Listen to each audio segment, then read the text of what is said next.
حضرت علی رضی اللہ عنہ نے فرمایا، دوست وہ ہے جو ظلم اور زیادتی کرنے سے منع کرے اور احسان اور نیکی کرنے میں معین و مددگار ہو۔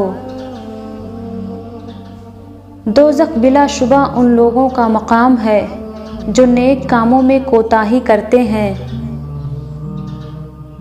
خوشی انسان کو اتنا نہیں سکھاتی جتنا غم سکھاتا ہے۔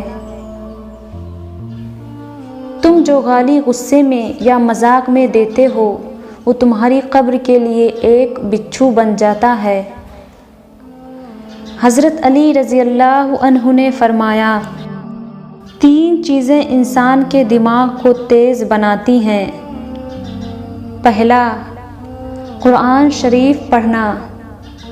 جو انسان دن میں 1 مرتبہ قرآن پاک کی تلاوت کرتا ہے تو اللہ تعالیٰ اس کی دماغ میں نور برساتا ہے اور یوں اس کا دماغ تیز ہونے لگتا ہے۔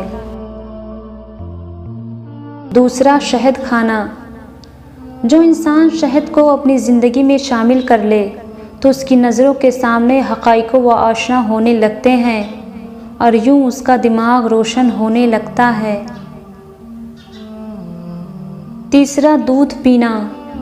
جو انسان دن میں 1 مرتبہ دودھ پیتا ہے تو اللہ تعالیٰ اس کے دماغ پر اپنی رحمتیں نازل کرتا ہے تو اس کا دماغ تیز ہو جاتا ہے اور وہ چیزوں کو جلدی نہیں بھولتا۔